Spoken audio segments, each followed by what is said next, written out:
Educação de São Paulo, em geral, é encrenca. Né? Se é alguém cobrando alguma coisa. Em geral, então, pessoal, alguma coisa sobre a reforma trabalhista, né? Alguma coisa dessa área aí. A gente está recebendo aqui a advogada trabalhista Luciana Guerreiro. Tudo bem, Luciana? Tudo bem. Boa tarde. Boa tarde. Luciana que estava estreando em rádio, né? É isso? É verdade. Fizesse teste de locução ali com Não cheguei a fazer, acho que o pessoal confiou, né? Com certeza. Muito bom. A gente primeiro quer entender, Luciana, nos ajude a entender, porque tinha uma medida provisória que teria que ter sido já hoje ratificada, e na medida em que isso não acontece, volta a reforma lá na origem como ela foi aprovada pelo Congresso Nacional. O que a rigor muda mesmo que riscos a gente corre, o que essa medida provisória deixa ao não ser aprovada, não ser colocada em prática, o que ela deixa de colocar, que a partir de agora a gente não tem mais e volta lá para a origem? Essa medida provisória, ela veio como um resultado de uma negociação política, né? Foi a promessa do governo para aprovação perante o Senado. 3 dias depois da entrada em vigor, ela já foi ditada, já foi promulgada a medida provisória. Ela trouxe algumas questões que esclareceram pontos bastante polêmicos da reforma trabalhista. Ela de certa forma diminuiu alguns impactos mais radicais que tinha a reforma, e ela deixando de vigorar, ela caindo, como a gente usa a expressão, ela passa a trazer todos aqueles questionamentos que tínhamos lá em novembro, quando entrou em vigor a lei da reforma, a lei 13.467, e assim, infelizmente, mais uma vez, ela trouxe mais insegurança jurídica ao nosso ordenamento, né, e ao sistema jurídico em geral. A incerteza ela é grande em relação ao que vai acontecer, como vai ser, como vai ficar. Mas insegurança jurídica porque alguns pontos não são claros? Não são claros. Tem diversas questões que dependem de regulamentação, que não estão. Um ponto bem importante que a gente vê é a própria entrada em vigor em relação à aplicabilidade dessa reforma. Se tinha uma dúvida se ela era aplicável a todos os contratos vigentes até então, aos que eram formulados antes da reforma ou após. A MP trouxe um esclarecimento em relação a isso, né, dizendo que ela era aplicável a todos os contratos, inclusive os anteriores, as mudanças, e agora ela deixa de valer, então ela é aplicável ou não? E qual que é a aplicação temporal disso, né? Isso na proposta original, inicial, não diz. Não, na verdade a lei ela não é clara. A reforma, a lei 13.467, ela não é clara quanto à aplicabilidade em todos os contratos até então vigentes ou não. E isso era uma discussão bem grande que se tinha, que ainda se tem, e que com a MP deixou claro, encerrou essa discussão. Muita gente defendendo um decreto legislativo, né? Exatamente. Além disso, né, aliado a essa questão da MP ter caducado, tem a ideia da ausência de regulamentação, e tem inúmeras ações aí, ações de constitucionalidade dessa lei, da reforma. Então, assim, mais do que nunca se espera algum pronunciamento do STF, né, alguma decisão judicial nesse sentido, se efetivamente existe alguma mácula, né, constitucional em alguns artigos, porque isso é bastante debatido.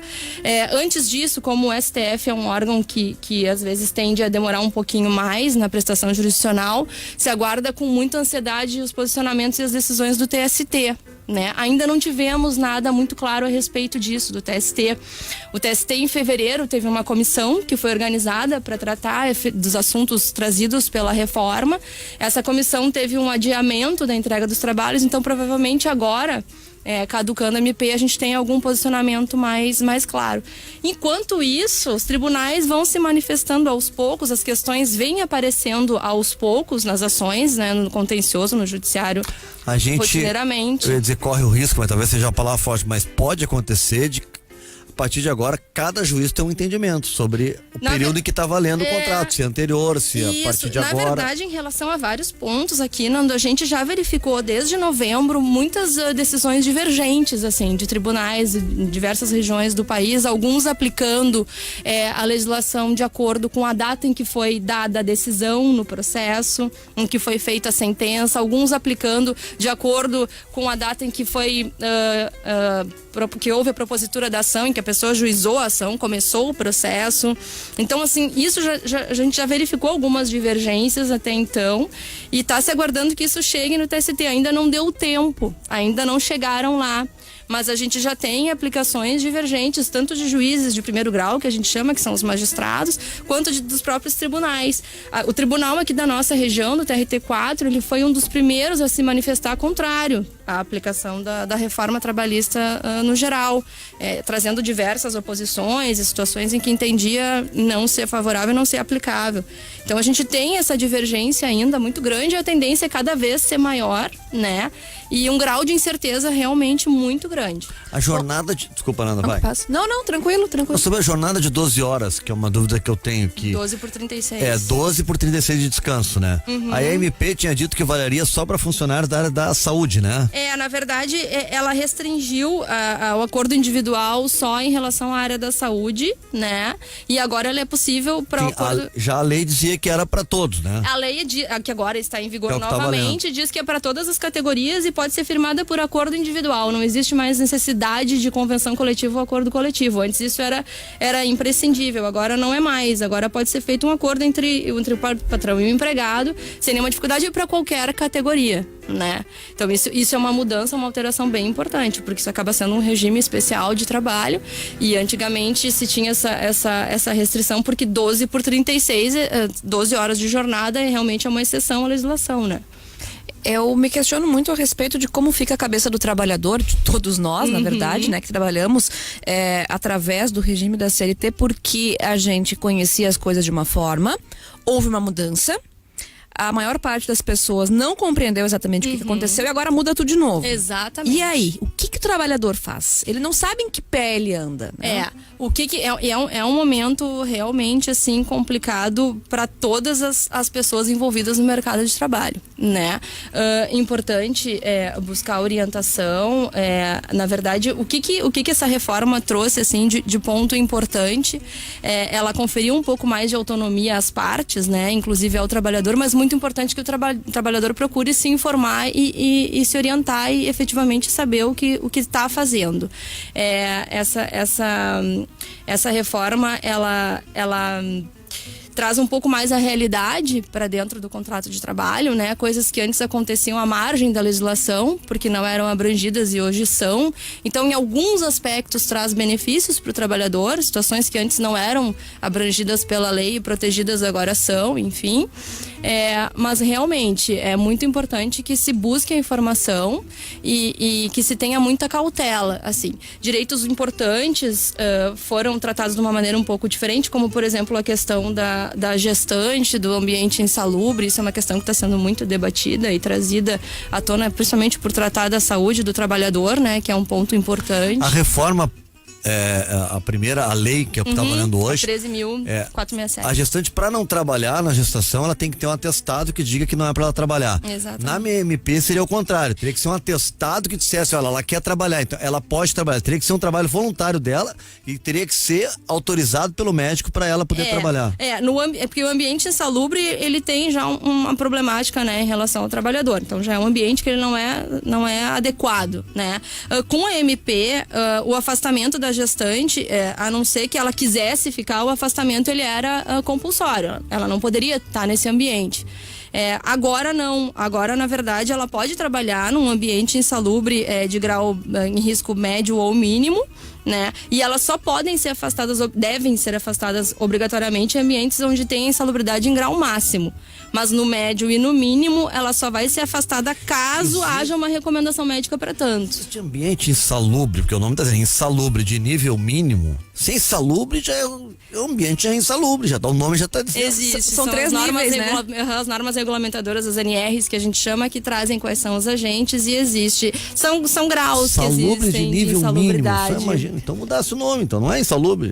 Tem a ver com a questão de gravidade para a saúde, enfim, de sequelas e riscos que trazem para a saúde, isso tudo são questões técnicas que estão... mínimo, médio e máximo, né? Mínimo, médio e máximo. Tá, doutor, mas toda a gestação, ela sai correndo direto já do trabalho pro hospital para dar luz, ela não teria um período para ir para casa? Na verdade, não.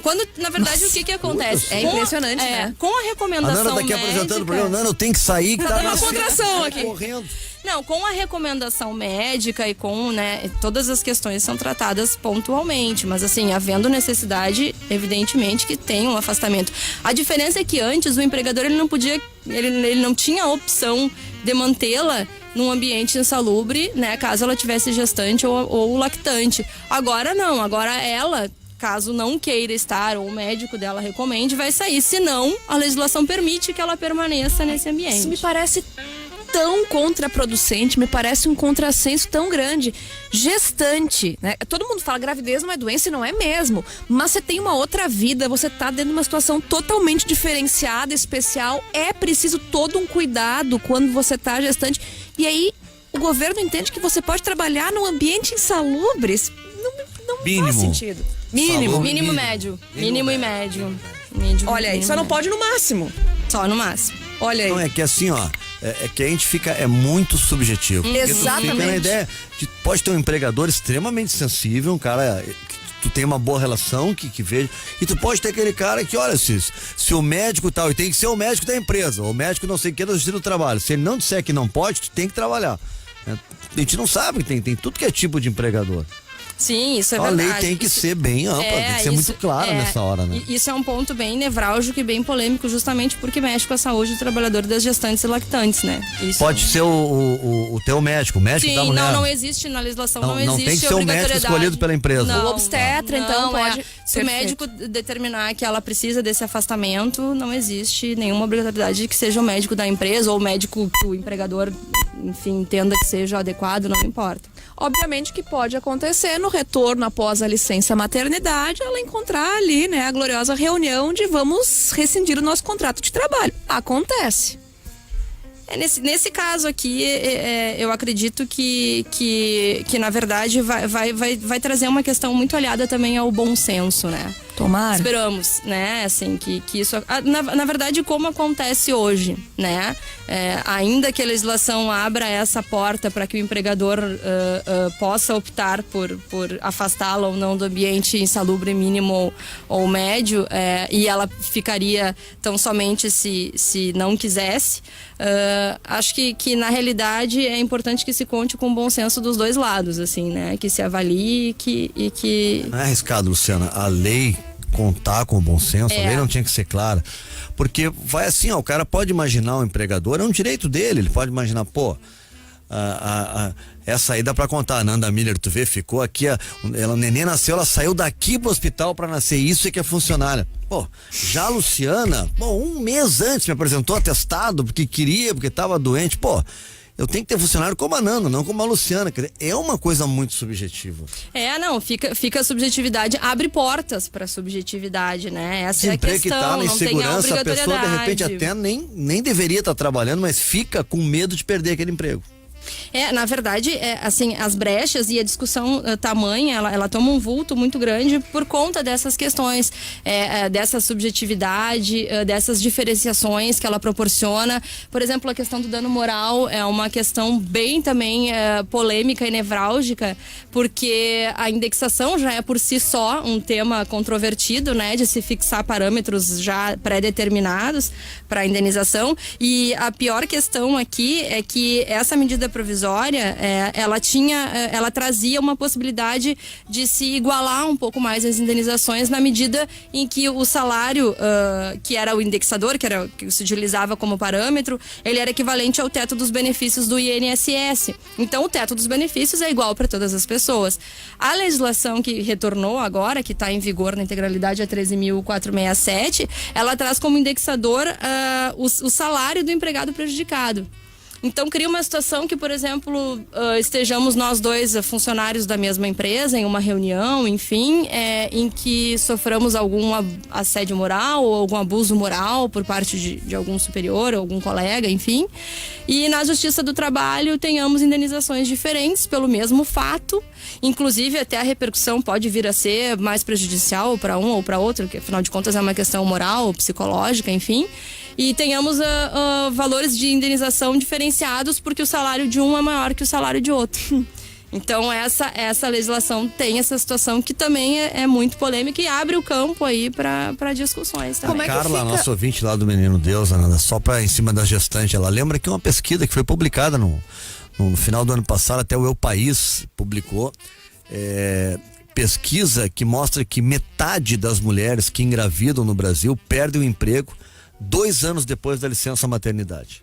Ou seja, 50% das mulheres que voltam ao trabalho depois da licença maternidade, 2 anos depois elas são demitidas. Por isso que esse negócio de negociação e livre e tal, Subjetividade. né? É muito subjetivo, né? Aqui na verdade essa alteração diz respeito realmente à questão da saúde da trabalhadora gestante e lactante, né?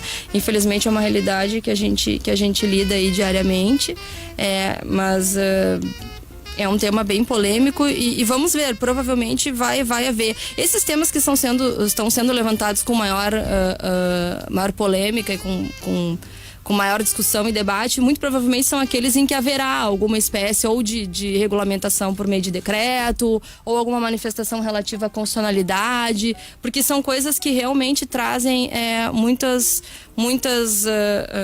discussões e um reflexo muito imediato, né, e muito grave na rotina no trabalhador. Como é que ficou a questão também, doutora, envolvendo os custos processuais, as custas processuais e inclusive o reverso ali de uma eventual ação trabalhista? Tem isso também, né? Isso sim, isso foi um ponto que a MP não trouxe alteração imediata, então a gente está lidando com essa situação desde novembro, né, de custas processuais e de honorários sucumbenciais, que são aqueles honorários que são pagos pela parte que perde, vamos usar um termo mais assim acessível para poder compreender.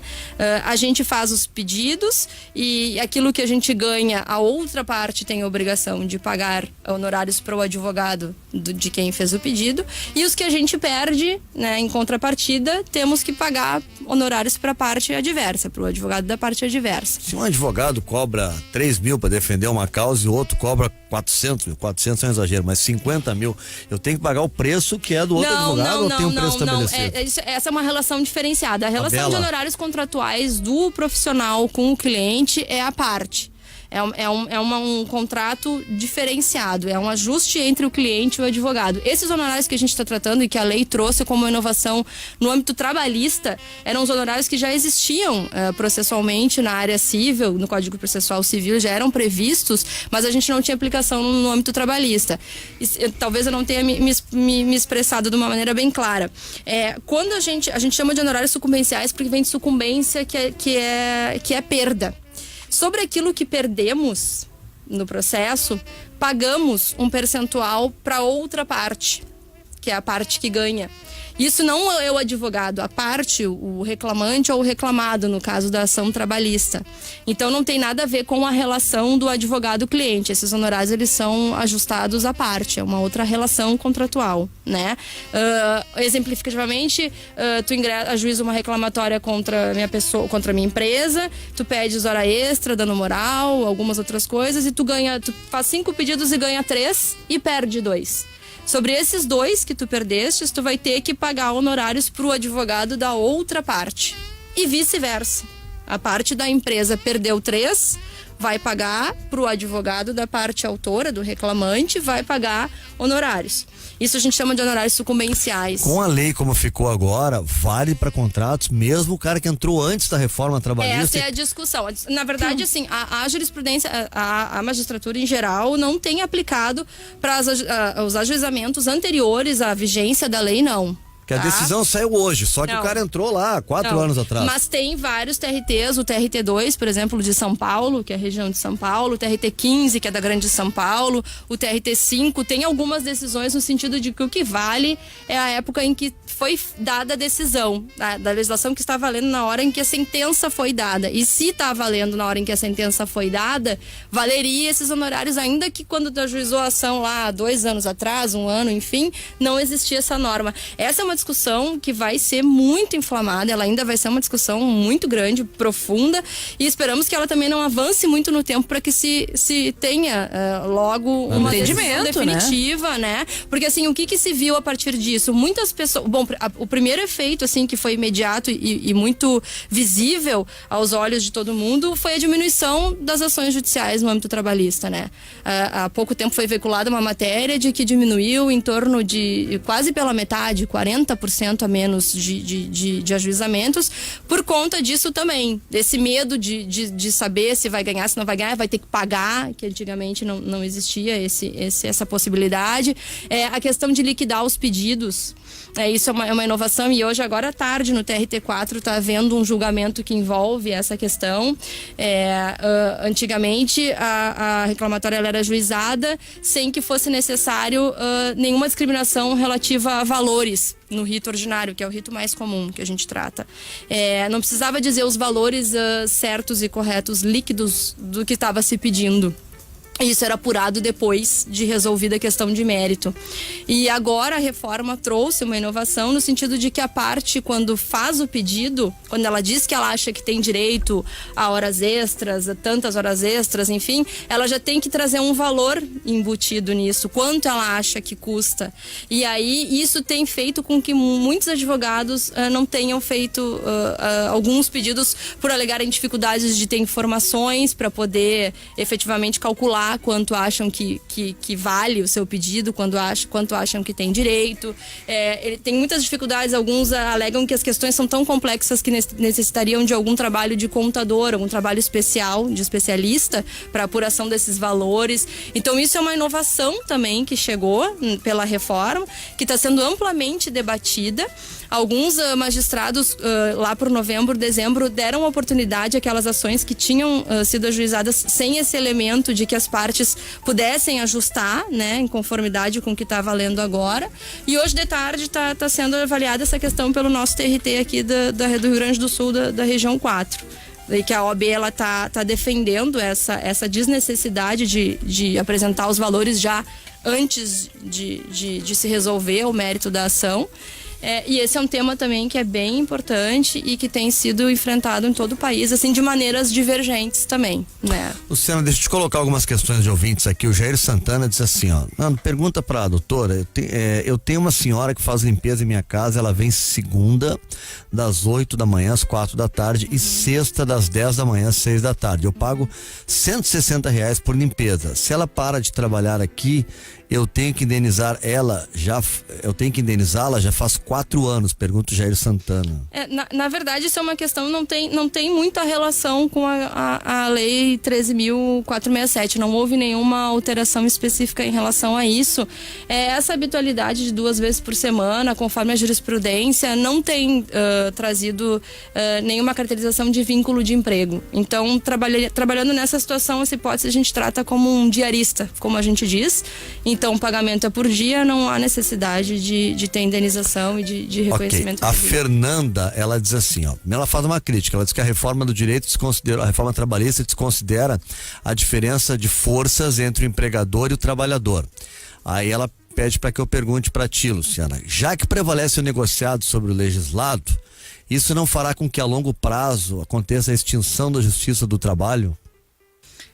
Olha, na verdade eu acredito que não, né? Essa questão de prevalecer o negociado sobre o legislado, na verdade, não é uma liberdade absoluta, né? Não temos assim, nós temos parâmetros, temos limites, temos princípios, temos diversas situações que não são viáveis de negociação, né? Isso a gente não foi uma alteração tão substancial, foi importante e teve coisas radicais que a gente pode chamar assim, até porque fazia muito tempo que a legislação trabalhista não era atualizada, né? CLT Sim. É uma lei muito antiga. Então, assim, a gente inicialmente se espanta com o tamanho das alterações, porque olha quanto tempo levaram para acontecer e aparentemente são tão grandes assim.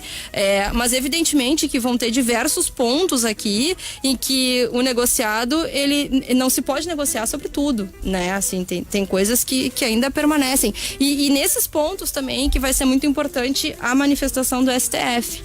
né, como guardiã e como o órgão que cuida da nossa Constituição, da nossa aplicação, né, constitucional, vai haver essa manifestação justamente nesse sentido. Aquilo que tiver alguma previsão que ultrapasse, né, a possibilidade da Constituição, que a Constituição prevê, certamente vai ser ceifada pela manifestação do STF, né? O Max quer saber se trocar fralda é considerado insalubre.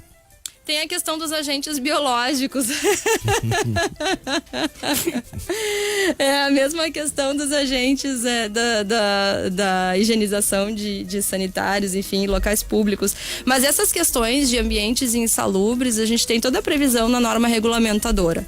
Então isso assim são normas bem técnicas e bem claras, assim, não tem nenhuma dificuldade, assim, se tiver qualquer dúvida, basta consultá-las que a gente tem todas as respostas ali nas NRs, são as normas regulamentadoras. E aqui só para registrar, tem algumas opiniões, né? O Felipe de Porto Alegre: Nando, antes de ampla, a lei não deveria proteger as trabalhadoras, ao invés de permitir a possibilidade de algumas trabalharem e inviabilizar que outras sejam coagidas a trabalhar em ambientes insalubres.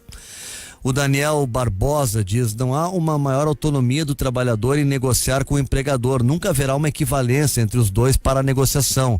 Agora o trabalhador só obedece. Não dá para bater o pé sobre uma posição sob o risco de ser demitido. O desemprego atual coloca também o trabalhador numa situação difícil de negociar, né, Luciano? É bem delicada. Que é uma coisa tu negociar assim, né, numa situação de igualdade, de amplo emprego. Não me quer, eu vou para outro lugar e tal. Tem outro lugar. Hoje em dia não, né? Tá difícil, né? As pessoas se agarram no trabalho e... Na verdade, assim, não podemos também esquecer, temos esse lado que, como tudo, né? Temos esse lado que pode ser visto de uma forma negativa, mas também temos outros pontos que podem ser vistos de uma forma positiva. Algumas situações em que o empregado, por exemplo, opte por encerrar o contrato de trabalho e antigamente se buscava muito em fazer acordos informais e depois de alguma outra forma tentar pelo judiciário, o famoso aquele acordo que se tinha de eu quero ir embora, mas pode eu me não demitir para eu ganhar meus direitos. E aí eu te devolvo os 40, aí vai pro judiciário e faz uma lide simulada. Isso é uma coisa que a legislação trouxe a possibilidade de que haja um mútuo consentimento para o encerramento do contrato, e aí o empregado ele tenha condições de sacar o FGTS, uma parte, não na integralidade. Tem algumas situações em que isso pode ocorrer e lá no âmbito do judiciário isso ser homologado e formalizado. Então, assim, tem algumas coisas hoje há a possibilidade, diante do texto que está agora, de quem pede sua demissão, de sacar parte do fundo? Se faz uma espécie de acordo, um acordo mútuo para encerramento do contrato de trabalho. Com a empresa? Com a empresa. Empregador e empregado fazem um acordo e aí o empregado ele tem alguns benefícios, não todos na integralidade, né? E isso é feito de uma maneira, ele tem, por exemplo, o direito a sacar, se não estou equivocada, 80% do fundo de garantia. Então tem algumas coisas, é um meio termo entre um pedido de demissão e uma despedida, sem justo motivo. As duas partes acabam ganhando um pouco, né? E não precisa se usar de artifícios que antigamente se costumavam utilizar para esse tipo de negociação fora do âmbito do judiciário. Hoje em dia tem essa possibilidade. Uma última questão minha, Luciana, que é a questão do trabalhador autônomo, né? E a exclusividade. A lei que está em vigor agora fala na possibilidade da cláusula de exclusividade. A MP tinha mudado, não tinha exclusividade. O autônomo, na verdade, essa medida, a lei 13.467, que é a da reforma, ela acaba colocando essa contratação do autônomo à margem da legislação seletista, né? Ela acaba dizendo que o autônomo ele não é considerado um trabalhador da empresa, nem se tiver a subordinação ou tiver cláusula de exclusividade. Então, neste sentido, ele acaba trazendo uma inovação em relação ao autônomo, né? Ele mesmo que ele tenha a cláusula de exclusividade e que ele tenha a subordinação, que são elementos que antigamente caracterizavam a relação vínculo, de né? emprego, o vínculo empregatício, hoje em dia deixam de, ainda que presentes, deixam de caracterizar esse vínculo de emprego. Fragiliza um pouco, né, a relação de trabalho, enfim, ela traz uma outra roupagem, né, uma outra espécie de relação que é fora do âmbito seletivo. Onde é que ficou essa dificuldade toda que tu tinha de falar em rádio, Luciano? Falou assim, que soltou, tranquilo. A Luciana Guerreira é advogada trabalhista. Tu é sócia do Ramos e Cruel Advogados, é isso, Luciano? Isso, Ramos e Cruel. Legal.